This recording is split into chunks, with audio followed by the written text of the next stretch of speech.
Hello friends, எல்லாரும் எப்படி இருக்கீங்க? நான் உங்கள் ஜேடிஎஸ். இன்னைக்கு நம்ம இந்த வீடியோவில் என்ன பார்க்க போறோம்னா, டிவிஎஸ் 125 ஜூபிட்டர் இன்னைக்கு நம்ம கூட இருக்கு. ஸோ இந்த வண்டி வந்து பார்த்தீங்கன்னா நான் வாங்கி ஒரு 1.5 வருஷம் ஆயிடுச்சு. இந்த 1.5 இயர்ஸில் வந்து பார்த்தீங்கன்னா நான் ஒரு 32,000 கிலோமீட்டர் வந்து பார்த்தீங்கன்னா ரன் பண்ணியிருக்கேன். ஸோ இவ்வளோ லாங் டிஸ்டன்ஸில் வந்து பார்த்தீங்கன்னா இந்த வண்டி எனக்கு இதில் எப்படி இருந்துச்சு, இதில் வந்து பார்த்தீங்கன்னா எனக்கு என்ன அட்வான்டேஜ் இந்த வண்டியில் நான் வந்து பார்த்தீங்கன்னா எனக்கு இருக்குது, அதே மாதிரி வந்து பார்த்தீங்கன்னா இந்த வண்டியில் என்ன டிஸ்அட்வான்டேஜ் வந்து பார்த்தீங்கன்னா நான் ஃபேஸ் பண்ணியிருக்கேன். ஒரு சர்வீஸ், அதுக்கப்புறம் மைலேஜ், கொஞ்சம் லாங் ரைடில் எடுத்துகிட்டு போன அந்த அந்த லாங் ரைட் டிஸ்டன்ஸில் வந்து பார்த்தீங்கன்னா எனக்கு யூஸ் பண்ணுறதுக்கு எப்படி இருந்தது. ஸோ இதை பற்றி வந்து பார்த்தீங்கன்னா இந்த வீடியோவில் டீட்டெயிலாக பார்ப்போம். 2025 வந்து பார்த்தீங்கன்னா இந்த வண்டி நிறைய பேர் வாங்குறதுக்கு ஐடியாவில் இருப்பீங்க. ஸோ உங்கள் எல்லாருக்குமே வந்து இந்த வீடியோ ரொம்ப யூஸ்ஃபுல்லாக இருக்கும்னு நினைக்கிறேன். ஸோ வாங்க ஃப்ரெண்ட்ஸ், நம்ம வீடியோக்குள்ளே போகலாம். இந்த வண்டியில் வந்து நமக்கு 125cc இன்ஜின் கொடுத்துருக்காங்க. இதே மாதிரி வந்து பார்த்தீங்கன்னா 125cc இதுக்கு காம்படிட்டராக வந்து அக்சஸ் 125 இருக்குது. அப்புறம் வந்து ஹோண்டா ஆக்டிவா 125 இருக்குது. அப்புறம் வந்து யமகால வந்து பார்த்தீங்கன்னா 2 வண்டி இருக்குது. ஸோ இவ்வளோ 125cc ஒரு 4-5 125cc வந்து பார்த்தீங்கன்னா நமக்கு இருக்குது. அப்படி இருந்தாலுமே வந்து இந்த டிவிஎஸ் 125 ஜூபிட்டரில் வந்து என்ன பெஸ்ட்டாக இருக்குது அப்படின்னு சொல்லி பார்த்தோன்னா, எனக்கு சரி 2 வண்டியில் வந்து இருக்கிற என்ஜினை விட எனக்கு இதில் வந்து பார்த்தீங்கன்னா ஒரு ஸ்மூத்தான ஒரு இன்ஜின். ரெகுலராக வந்து பார்த்தீங்கன்னா எல்லாருக்குமே வந்து ஹோண்டா என்ஜின் தான் வந்து பார்த்தீங்கன்னா ஸ்மூத் அப்படின்ற மாதிரியான ஒரு இருக்கும். பட் அந்த மாதிரி வந்து பார்த்தீங்கன்னா அது கிடையாது. ஒரு வந்து வண்டியில வந்து பார்த்தீங்கன்னா ஒவ்வொரு மாடலுமே வந்து பார்த்தீங்கன்னா ஒரு டச்சஸாக பண்ணிட முடியாது எல்லா கம்பெனிலையுமே. அந்த மாதிரி வந்து பார்த்தீங்கன்னா ஹோண்டா இன்ஜின் ஸ்மூத் பேர் வாங்கியிருக்கு. பட் வந்து பார்த்தீங்கன்னா எனக்கு ஆக்டிவா 125cc இன்ஜினோட கம்பேர் பண்ணும்போது இது எனக்கு வந்து பார்த்தீங்கன்னா ரொம்ப ஸ்மூத்தான இன்ஜின் ஆச்சு. அதே மாதிரி வந்து பார்த்தீங்கன்னா லாங் டைம் யூஸ் பண்ணது வந்து பார்த்தீங்கன்னா இது ரொம்ப பிடிச்சிச்சு. ஏன்னா 125cc ஹோண்டா ஆக்டிவோட இன்ஜின் வந்து பார்த்தீங்கன்னா எனக்கு தெரிஞ்ச ஒருத்தவங்களோட வண்டி நான் ஓட்டியிருக்கேன். பட் எனக்கு அது அவ்வளோவா பிடிக்கல. ஸோ அந்த இன்ஜின் வந்து பார்த்தீங்கன்னா எனக்கு இந்த அளவு கூட டாப் ஸ்பீட் அச்சீவ் பண்ணல. இது வந்து பார்த்தீங்கன்னா ஒரு 9500 அந்த மாதிரி டாப் ஸ்பீட் போயிருக்கு. பட் இப்போ வந்து பார்த்தீங்கன்னா ஒரு 85-90 ரீச் ஆகுது. ஏன்னா இப்போ நான் எடுத்து 1 வருஷம், ரெண்டாவது வந்து பார்த்தீங்கன்னா 32,000 கிலோமீட்டர் தாண்டிட்டேன். ஸோ அதனால வந்து பார்த்தீங்கன்னா கொஞ்சம் டாப் ஸ்பீட் வந்து டவுன் ஆயிருக்கு. பட் அந்த வண்டி எடுத்த புதுசுலேயே ஓட்டியிருக்கேன் ஆக்டிவ் 125. அது வந்து பார்த்தீங்கன்னா அந்த அளவுக்கு வந்து பார்த்தீங்கன்னா எனக்கு ஒரு சாட்டிஸ்ஃபைடாக இல்லை. ஸோ என்ஜின் வைஸ் வந்து பார்த்தீங்கன்னா அக்சஸ், அதுக்கப்புறம் வந்து பார்த்தீங்கன்னா இந்த ஜூபிட்டர், அப்புறம் ஆக்டிவ் 125 இது மூணில் வந்து வச்சு பார்த்தோன்னா எனக்கு வந்து இந்த இன்ஜின் வந்து பார்த்தீங்கன்னா ரொம்பவே பிடிச்சிருந்துச்சு. டிவிஎஸ் 125 ஜூபிட்டர் என்னோட இன்ஜின். அக்சஸும் ஓட்டியிருக்கேன். அக்சஸும் ஸ்மூத்தான ஒரு இன்ஜின் தான். பட் வந்து அது ரொம்ப இதோட ரொம்ப லைட் வெயிட்டாக இருக்கும் வண்டி. ஏன்னா அது ஃபுல்லாகவே இது வந்து பார்த்தீங்கன்னா எல்லாமே மெட்டல் பாடி. இது ஃபுல்லாகவே வந்து நமக்கு இங்கேயாகட்டும், இங்கே சைடில் இருக்க பாடி பேனல் எல்லாமே வந்து டோட்டலாகவே மெட்டலில் கொடுத்துருப்பாங்க. அதனால வந்து பார்த்தீங்கன்னா ஓரளவுக்கு வண்டி நமக்கு கொஞ்சம் ஹைவேஸில் போகிறோம் அப்படின்னாலும், ஸ்பீடாக போகிறனாலும், ஒரு ஹெவி வெஹிக்கிள் போகுதுன்னா நம்ம கிராஸ் ஆகும்போது அவ்வளோ வளையாது. பட் நான் வந்து அக்சஸ் 125 எடுத்துகிட்டு போகும்போது வந்து பார்த்தீங்கன்னா வண்டி என்ஜின் நல்லா இருக்கும், ஸ்மூத்தாக இருக்கும். பட் கொஞ்சம் லாங்காக போகிறோம் அப்படின்னா காற்றுலலாம் ரொம்பவே வேலையாகும். அதை வந்து நான் ஃபீல் பண்ணியிருக்கேன். அதனால வந்து பார்த்தீங்கன்னா எனக்கு இந்த வண்டி ரொம்ப பிடிச்சிருக்கு. என்ஜின் வைஸ் வந்து பார்த்தீங்கன்னா அக்சஸும் நல்ல என்ஜின் தான். பட் எனக்கு அக்சஸை விட இது ஓகே அப்படின்னு சொல்லி தோணுச்சு. மெயினான காரணம் வந்து பார்த்தீங்கன்னா எல்லா வண்டியுமே இன்ஜினை வச்சு மட்டுமே சக்ஸஸ் ஆகாதுன்னா அப்படி கிடையாது. ஹேண்ட்லிங் இருக்கு. ஸோ அப்புறம் வந்து பார்த்தீங்கன்னா ஹேண்ட்லிங்கை தாண்டி இன்னொன்னா நமக்கு ரைடிங் கம்ஃபர்ட் இருக்கு. ஸோ ஹேண்ட்லிங் மட்டும் இருந்தால் பார்த்தாது. ரெண்டாவது நம்ம உட்கார இந்த சீட்டிங் பொசிஷன் வந்து இந்த வண்டியில் ரொம்ப சூப்பர் இருக்குது. குஷனிங் வந்து எனக்கு ரொம்ப பிடிச்சிருச்சு. பட் அக்சஸில் வந்து இன்ஜின் நல்லா இருந்தாலுமே வந்து பார்த்தீங்கன்னா ரைடிங் ஹேண்ட்லிங்குமே அக்சஸில் நல்லாயிருக்கும். பட் என்ன அதில் எனக்கு அக்சஸில் பிடிக்கலன்னா சீட் கம்ஃபர்ட் வந்து அதில் அக்சஸில் கிடையாது. ரொம்ப ஹார்டான சீட் கொடுத்துருந்தாங்க. அதனால வந்து பார்த்தீங்கன்னா எனக்கு ஒரு லாங் டிஸ்டன்ஸ் நம்ம கவர் பண்ணும்போது அக்சஸில் எனக்கு அவ்வளோவா வந்து பார்த்தீங்கன்னா கம்ஃபர்டபுளாக ஃபீல் ஆகல. அதனால வந்து பார்த்தீங்கன்னா நான் பெஸ்ட் 120cc என்ஜின் அப்படின்னா 125cc இன்ஜின் தான் நான் இந்த ஜூபிட்டர் தான் சொல்லுவேன். நல்லா ஸ்மூத்தாக இருக்கும். ரெண்டாவது பார்த்தீங்கன்னா ஹேண்ட்லிங் நல்லா இருக்கும். அதே மாதிரி ரைடு நம்ம உட்காந்து ஓட்டுற அந்த கம்ஃபர்டபுள் வந்து பார்த்தீங்கன்னா சீட் கம்ஃபர்டபுள் ரொம்ப ரொம்ப சூப்பராக இருக்கும். என்ஜின் வைஸும் வந்து பார்த்தீங்கன்னா என்ஜின்லேயே வந்து பார்த்தீங்கன்னா பெட்டர்னு சொல்லுவேன். நமக்கு சீட்டிங் பொசிஷன் அண்ட் ரைடிங் அந்த ஹேண்ட்லிங் பொசிஷன் எல்லாமே வந்து பார்த்தீங்கன்னா எனக்கு வந்து பார்த்தீங்கன்னா இந்த ஜூபிட்டர் 125 தான் நான் சொல்லுவேன்.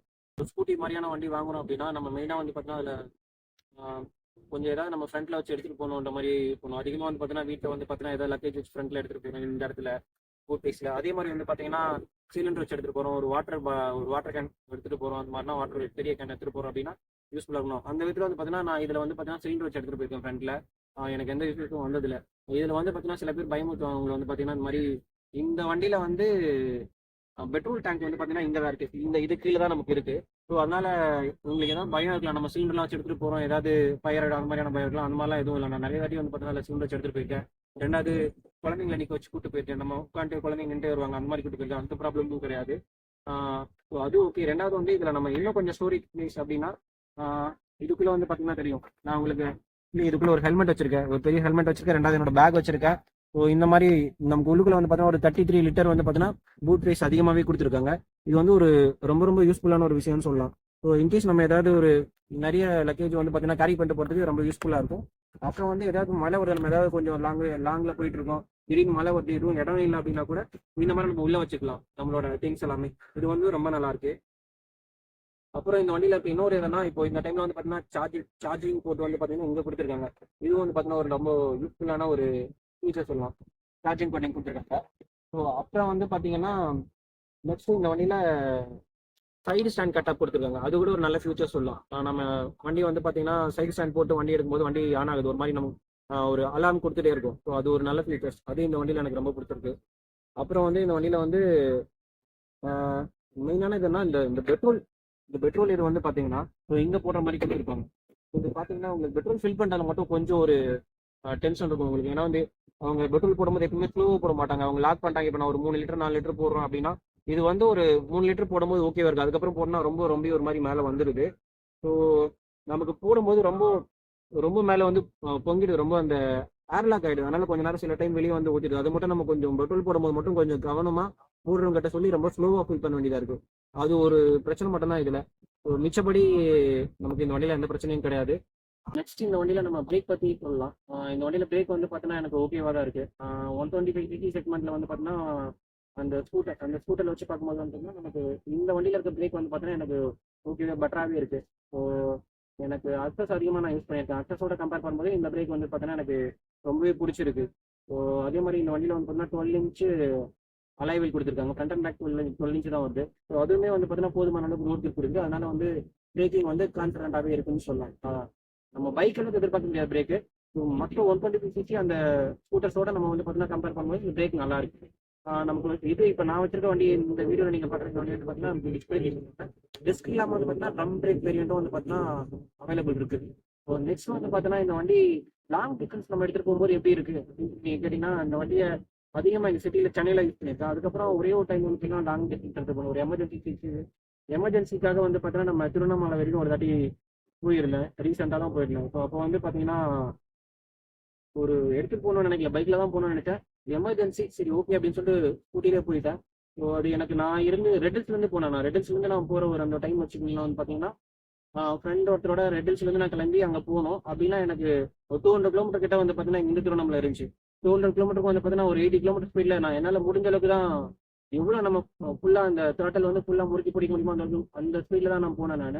எனக்கு போயிட்டு வர வரைக்கும் ஒன்றும் பிரச்சனை. ஏன்னா போயிட்டு அடுத்து ஒரு 1 ஹவர் தான் கேப் விட்டுட்டு அந்த 200 கிலோமீட்டர் தொடர்ந்து ஓட்டிட்டு போகிறேன். நடுவில் எந்த கேப்புமே விடல. நான் தொடர்ந்து தான் 200 கிலோமீட்டர் தொடர்ந்து ரன் பண்ணிட்டு போகிறேன். ஸோ அதே மாதிரி அங்கே போயிட்டு ஒரு 1 ஹவர் தான் இருக்கும். அங்கே கோயிலுக்காக போயிட்டு கோயிலில் கொஞ்சம் இருந்து ஃப்ரெண்டை பார்க்க வேண்டியது, கோயிலில் ஒருத்தரை பார்த்து முடிச்சுட்டு உடனே நம்ம ரிட்டர்ன் எடுத்து திருப்பி 200 கிலோமீட்டர் வரோம். இதில் என்ன ஒரு உரிமைனா, நாங்கள் போகும்போது டபுள்ஸ் போனோம், 2 பசங்க போனோம். அங்கே ஒருத்தர் கூப்பிட்டு வரணும் எமர்ஜென்சியாக. அங்கேருந்து இன்னொரு ஃப்ரெண்டை கூப்பிட்டு வந்தாங்க. வரும்போது ட்ரிபிள்ஸ் போகணும் இந்த வண்டியில். ஏன்னா இந்த வண்டியில் அந்த அளவுக்கு சீட் இது உங்களுக்கு பார்த்தீங்கன்னா தெரியும். நம்ம வந்து பார்த்தீங்கன்னா டபுள்ஸ் ஈஸியாக போகலாம். ட்ரிபிள்ஸ் வந்து நினைச்சுன்னா ஒரு எமர்ஜென்சிக்கு வந்து பார்த்தீங்கன்னா யூஸ் பண்ணிக்கலாம், ட்ரிபிள்ஸாக கூட போகலாம். அந்த மாதிரி தான் நாங்கள் 3 ஃப்ரெண்டு வந்திருந்தோம். ஸோ அந்த டைம்லையும் வந்து திருவண்ணாமலையிலேருந்து இங்கே வரைக்கும் வர வரைக்கும் வந்து பார்த்தீங்கன்னா 200 கிலோமீட்டர் ட்ரிபிள்ஸ் வந்திருக்கும். நல்ல குளிரான டைம் அந்த டைம்ல வந்திருக்கும். அப்படி இருந்தே வண்டியில் வந்து பார்த்தீங்கன்னா நமக்கு ரொம்ப இழுக்க முடியல, பவர் கம்மியாக ஃபீல் பண்ண அப்படின்லாம் கிடையாது. ஸோ ஓகேவா தான் எனக்கு வண்டி ரொம்பவே அந்த டைம்லேயும் வந்து கம்ஃபர்டபுளாக இருந்துச்சு. ஏன்னா நம்ம ஒரு 200 கிலோமீட்டர் ஒரே ஸ்ட்ரெச்சில் வரோம் அப்படின்னா நமக்கு அது யோசிக்கணும். 3 பேர் 2 பேர் வந்தால் பரவாயில்ல. 3 பேர் வரும்போது ஒரு லாங் டிஸ்டன்ஸ் வரும் அப்படின்னா அது நமக்கு வண்டியை பவர் கம்மியாக இருக்கலாம், ரெண்டாவது பார்த்தீங்கன்னா ஓட்டுறது டிஸ்கம்ஃபர்டபுளாக இருக்கலாம். அந்த மாதிரி எதுவும் கிடையாது. அந்த அளவுக்கு வண்டியோட சீட்டும் வந்து பார்த்தீங்கன்னா லார்ஜராகவும் இருந்துச்சு, குஷனபிளாகவும் இருந்துச்சு. அதே மாதிரி என்ஜின் மெயினாக வந்து பார்த்தீங்கன்னா என்ஜின் வந்து நல்ல கேப்பபிள் சொல்லலாம். அதனால தான் நான் வந்து பார்த்தீங்கன்னா இந்த எக்ஸஸோடையும் ஆக்டிவோடையும் கம்பேர் பண்ணும்போது இந்த இன்ஜின் வந்து எனக்கு ரொம்ப பிடிச்சிருக்கு அப்படின்னு சொல்லுவேன். நெக்ஸ்ட் வந்து அதே மாதிரி சர்வீஸ் வந்து பார்க்கலாம்னு வச்சுங்களேன். இந்த வண்டியில் வந்து ரெகுலரான சர்வீஸ் எல்லாருமே வந்து பார்த்தீங்கன்னா பைக் வச்சிருக்கோம், ஸ்கூட்டி வச்சிருக்கோம். ஆனால் கரெக்டான சர்வீஸில் அந்த டைமில் வந்து சர்வீஸ் விடணுமா அப்படின்னு வந்து பார்த்தீங்கன்னா கண்டிப்பாக வந்து பார்த்தீங்கன்னா கொஞ்சம் கஷ்டம் தான். நான் வந்து பார்த்தீங்கன்னா சர்வீஸ் ஒரு டைமில் எனக்கு வேலை இருக்கும், அப்போ வந்து சர்வீஸ் விட முடியாது. சில டைம் ஓகே இந்த டைம் ஒர்க் இல்லை, சரி ஓகே வண்டி ஃப்ரீயாக இருக்குது, சர்வீஸ் அந்த டைம் என்கிட்ட காசு இருக்காது. ஸோ அதனால சர்வீஸ் வந்து தள்ளி போகும். பட் நான் இதே வந்து பார்த்தீங்கன்னா இந்த வண்டிக்கு முன்னாடி அக்சஸ் 125 தான் வச்சிருந்தேன். அக்சஸ் 125 வந்து பார்த்தீங்கன்னா சர்வீஸ் வந்து நான் கொஞ்சம் தள்ளி விட்ட டைம்லேயே வந்து பார்த்தீங்கன்னா இன்ஜின் சீஸ் ஆயிடுச்சு. அந்த மாதிரியான ப்ராப்ளத்தை நான் ஃபேஸ் பண்ணியிருக்கேன் அக்சஸ் 125ல. நல்ல வண்டி, நல்ல இன்ஜின். இதோட கம்பேர் பண்ணும்போது அதுவுமே ஒரு நல்ல இன்ஜின், ஸ்மூத்தான ஒரு ரைடிங் கொடுக்கும். பெட்டரா இன்னொரு விஷயம் என்னன்னா, அக்சஸ்ல வந்து மைலேஜ் வந்து 55 கிலோமீட்டர் எனக்கு கிடைக்கும். இந்த வண்டி நான் எடுத்ததுலேருந்து இப்போ வரைக்கும் எனக்கு வந்து 40 42 மட்டும் தான் இந்த வண்டியில கிடைக்குது. அக்சஸ்ல 55 வரைக்கும் எப்பயுமே எனக்கு அக்சஸ்ல கொடுக்கும். அப்படி இருந்தாலுமே எனக்கு மைலேஜ் அதிகமாக கொடுத்தாலுமே அக்சஸ் வந்து எனக்கு பிடிக்கல அப்படின்றதுக்கான ஒரு மெயின் ரீசன் என்னன்னா, இதுல இருக்க என்ஜின் வந்து அதோட பெட்டரா இருக்கு. என்ன ரீசன்னா, நான் வந்து டைம் டு சர்வீஸ் விடல அப்படின்னாலுமே, இப்போ வந்து பாத்தீங்கன்னா நான் ஒரு 2000 கிலோமீட்டர் 3000 கிலோமீட்டர் நான் ஓட்டி சர்வீஸ் விடணும் அப்படின்றது, அதுதான் என்னோட சர்வீஸ் இன்டர்வல் அப்படின்னா, என்னால முடியும். நான் ஒரு 3500 4000 வரையும் கூட ஓட்டி இருக்கேன். அதனால எனக்கு இன்ஜின்ல எந்த இஷ்யூஸும் வரல இந்த டிவிஎஸோட 125cc ஜூபிட்டர்ல. பட் எனக்கு அக்சஸ்ல வந்து பாத்தீங்கன்னா நான் ஓட்ட வேண்டியதை தாண்டி ஒரு 500 கிலோமீட்டர் 600 கிலோமீட்டர் ஓட்டிட்டேன் அப்படின்னா அதனால இன்ஜினே சீஸா இருக்கு. திருப்பி நான் போர்லாம் ரெடி பண்ணி அந்த மாதிரி தான் அந்த வண்டியை ஓட்டுனேன். ஸோ அந்த மாதிரி வந்து பார்த்தா இந்த வண்டியோட என்ஜின் வந்து கொஞ்சம் பெட்டரான கேப்பபிள் இருக்கு இந்த வண்டியில. ஸோ அதனால நம்பி நீங்க வந்து பாத்தீங்கன்னா 125cc இந்த ஜூபிட்டர் வந்து பாத்தீங்கன்னா நீங்க கண்டிப்பா வந்து பாத்தீங்கன்னா நீங்க கன்சிடர் பண்ணலாம். ஸோ அதுக்கப்புறம் வந்து பாத்தீங்கன்னா நமக்கு இதுல மைலேஜ் ஆல்ரெடி சொல்லிட்டேன். நமக்கு வந்து பாத்தீங்கன்னா 40 கிடைக்கும். அதிகபட்சம் வந்து பாத்தீங்கன்னா கொஞ்சம் லாங்கா நீங்க டிஸ்டன்ஸ் கவர் பண்ணீங்கன்னா 45 கிடைக்க வாய்ப்பு இருக்கு. அவ்வளவுதான் இதுல மைலேஜ் நம்ம எதிர்பார்க்கலாம். ஒரு ஒரு ரொம்ப நாள் சூஸ் பண்ண போறோம். எனக்கு வந்து பாத்தீங்கன்னா ஒரு பெட்டரான ஸ்கூட்டர் வேணும். ரெண்டாவது ஒரு ஃபேமிலியா வெளியே போகணும் வரணும். அந்த மாதிரி வந்து பாத்தீங்கன்னா நீங்க ஒரு ஸ்கூட்டர் தேடிட்டு இருக்கீங்க அப்படின்னா 125cc தான் உங்களுக்கு வேணும் அப்படின்ற மாதிரி ஒரு ஐடியால இருக்கீங்கன்னா நீங்க கண்டிப்பா வந்து பாத்தீங்கன்னா இந்த 125cc ஜூபிட்டர் வந்து நீங்க ட்ரை பண்ணலாம். ஜூபிட்டர் வந்து பாத்தீங்கன்னா இப்போ 110cc வந்து பாத்தீங்கன்னா ஃபுல் அண்ட் ஃபுல் வந்து பாத்தீங்கன்னா உங்களுக்கு எல்இடியில வந்து பாத்தீங்கன்னா உங்களுக்கு ஹெட்லைட் ஆகட்டும், இண்டிகேட்டர் ஆகட்டும், நிறைய வந்து பாத்தீங்கன்னா உங்களுக்கு டிஃப்ரெண்ட்லாம் கொடுத்துருக்காங்க. இப்போ கொடுத்துருக்காங்க. இந்த 2024 மாடலில் கொடுத்துருந்தாங்க. 2025 வந்து பார்த்தீங்கன்னா உங்களுக்கு கண்டினியூ ஆகும். பட் இருந்தாலுமே ஏன் வந்து பார்த்தீங்கன்னா 125cc வந்து பார்த்தீங்கன்னா நம்ம ஸ்கூட்டர் எடுத்தால் பெட்டராக இருக்கும்னு நான் சொல்ல வரேன்னா, இப்போ 110cc பார்த்தீங்கன்னா உங்களால் ஒரு எமர்ஜென்சிக்கு லாங் எடுத்து போகிறது கஷ்டமா இருக்கும். இன்ஜின் வந்து அவ்வளோ கேப்பபிளாக இருக்குமா அப்படின்னு சொல்லி நம்ம யோசிக்கிற மாதிரி இருக்கும்.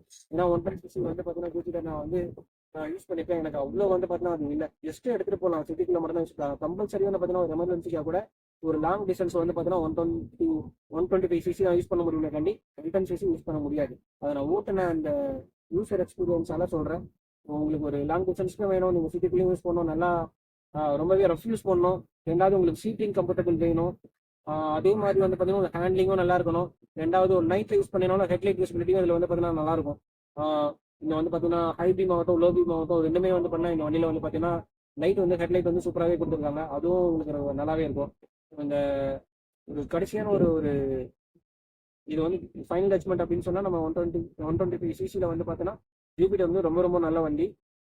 நீங்கள் வந்து ஆக்டிவாவோட அதுக்கப்புறம் வந்து பார்த்தோன்னா ஆக்சஸோட ரெண்டு வண்டி கம்பேர் பண்ணி நீங்கள் எடுக்கணும்னு நினச்சிங்கன்னா நான் வந்து என்னோட பெஸ்ட்டான ஒரு சாய்ஸ் அப்படின்னு கேட்டிங்கன்னா இன்ஜின் ஆகட்டும், ரெண்டாவது மைலேஜ் மட்டும் தான் டாப் வச்சுங்கன்னா ஒரு 40 to 45 தான். But access 55. அதை தாண்டி நம்ம இந்த வண்டி தான் எனக்கு பெஸ்ட் அப்படின்னா வந்து இதோட இன்ஜின், அதே மாதிரி நம்ம டைம் சர்வீஸ் விடல அப்படின்னா கூட இதோட இன்ஜின் வந்து நமக்கு அவ்வளோ சீக்கிரம் அடி வாங்கல, நல்லா இருக்கு. அப்புறம் வந்து மெயினாக ஒரு ஒரு வண்டி ஓட்டுறவங்களுக்கான அந்த வண்டி நம்ம தொடர்ந்து ஓட்டிகிட்டே இருக்கணும் அப்படின்னா அந்த வண்டியில் வந்து நமக்கு ரொம்ப பிடிக்க வேண்டியது ரைடிங் கம்ஃபர்ட், சீட் கம்ஃபர்ட், அப்புறம் வந்து பார்த்தீங்கன்னா ஹேண்ட்லிங். இது ரெண்டுமே வந்து பார்த்தீங்கன்னா 125cc ஜூபிட்டர்ல ரொம்ப நல்லா இருக்கு. ஸோ உங்களுக்கும் இந்த வண்டி வாங்கணும் அப்படின்னுச்சுன்னா கண்டிப்பாக டெஸ்ட் ட்ரைவ் பண்ணிட்டு நீங்கள் எடுக்கலாம்.